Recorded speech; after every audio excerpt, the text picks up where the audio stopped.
In today's video, we're doing some Gothic top fence, putting about a 3-inch gap in between these pickets.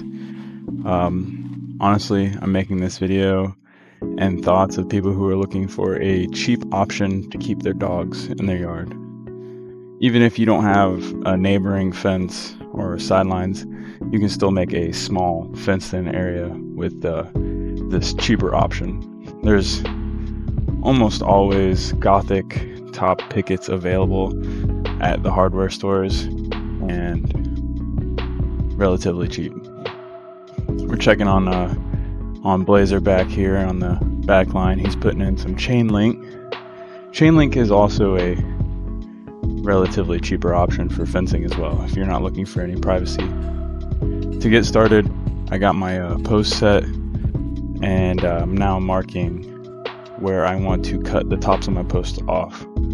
I'm just setting these in the ground, making sure they're level and in the right spot, and then just cutting the tops right off. And honestly makes it a lot easier to get your heights done that way, because your posts are already set in the position that you want, and then you can just measure it out and get the perfect heights out of your fence.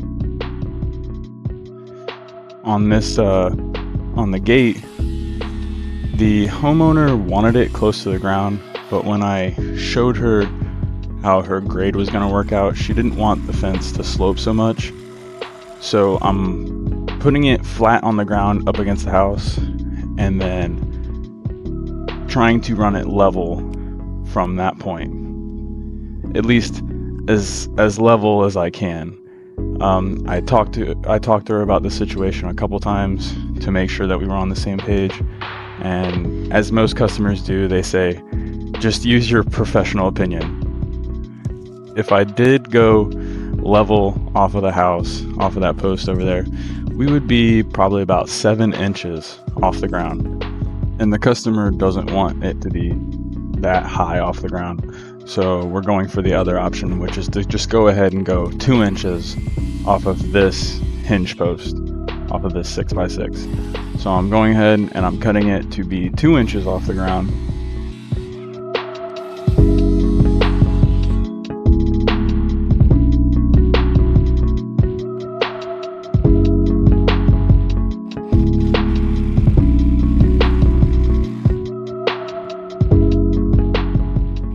Now, I learned from an early age from a great artist named Bob Ross that there's no real mistakes. They're just happy accidents. So, as any good installer would, I see fencing as an art form as well. I fixed that happy accident and made it perfect. And then, now, this is what the customer wanted for sure. She wanted it to shoot perfectly level from that 6x6. So that is what we were doing. We're just running a 2x4 across the two, marking it and checking our height.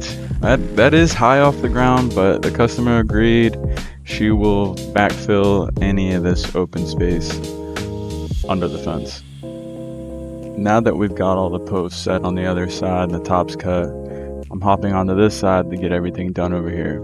Again, we're setting our post in no regards to the heights of the post, just digging them down deep, even deeper than we normally would, and setting them where I need them to be, and then chopping the tops off.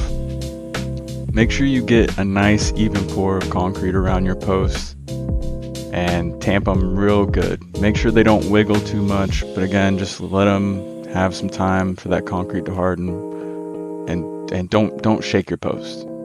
People always shake their posts to try and see how sturdy they are. Don't do that. I just used an eye level on this side. It's pretty flat ground, so it was a lot easier to get my heights done.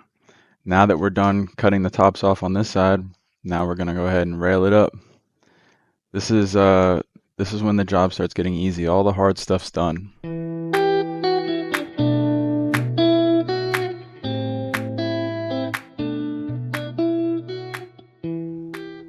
When we're doing our gates, we want to make sure we fill in any empty spaces that the hardware might go on.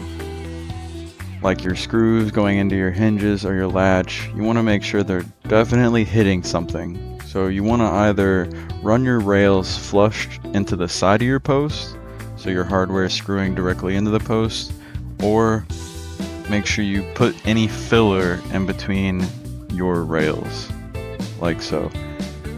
This is how I cut my rails when they're going up to any post. I don't normally cut them and then hang them up. This just seems the cleaner way. If you have any experience with a skill saw, it's a lot easier. I honestly find it kind of fun to let somebody else do it and see how they might butcher up the post. It happens more than you would think.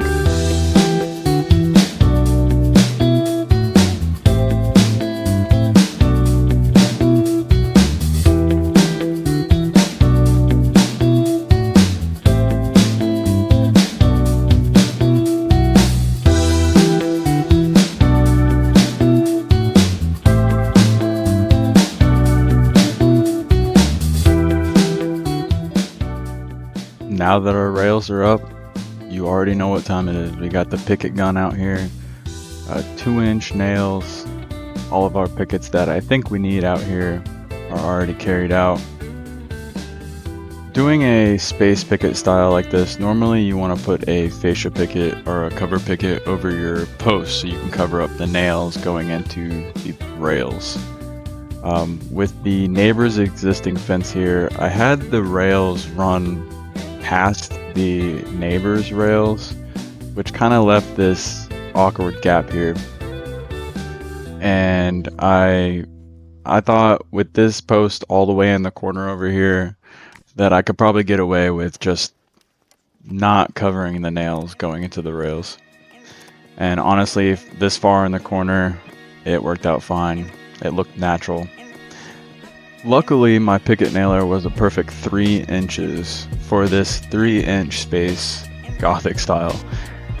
So I'm able to use it as a natural spacer. But I highly recommend that you make yourself a 3-inch jig so your spacings are perfectly even. Once you get in between your sections, your post here, like I said, you want to put a fascia picket over your posts. You want to stop a couple pickets back and space them out. Either use the finger method like I'm doing here, or bust out a measuring tape. Either way, you want to make sure you space them out because you're gonna regret it. If you don't stop like 5 pickets back, you're either not gonna like the results or you're gonna rip them off and have to fix it.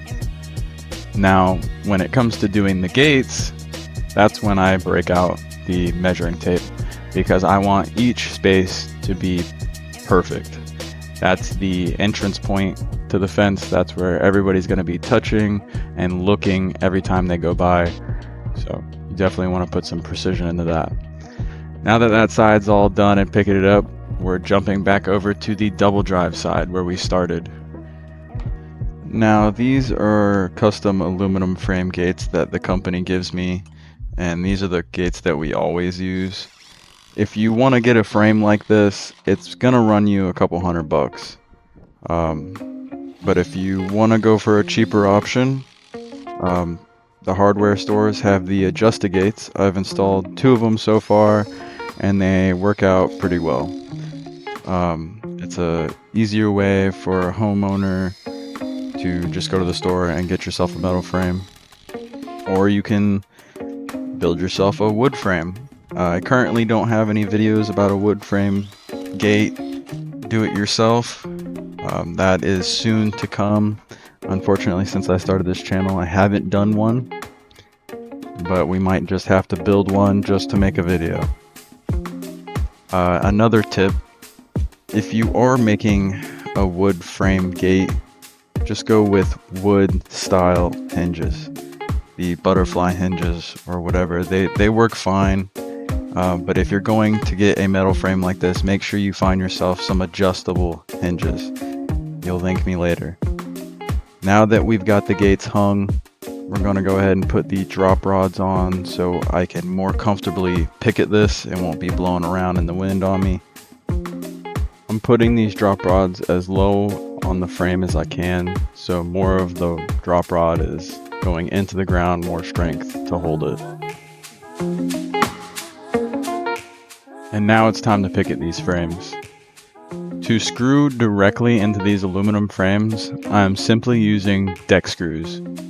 I learned this years ago. I can't even remember who it was that showed me this, but they said wood screws are self-tapping screws, and in a way, he's right. But the real reason that these screws go right into the aluminum is heat. When you're drilling those screws so fast, it heats up the aluminum, it heats up the screw tip, and it sort of weakens the aluminum and then allows it to drill through. These wood screws do have little tiny self-tapper tips on them, but that's not the real reason that they're going in. But they work out great, and I've been doing it ever since. Here's the final reveal.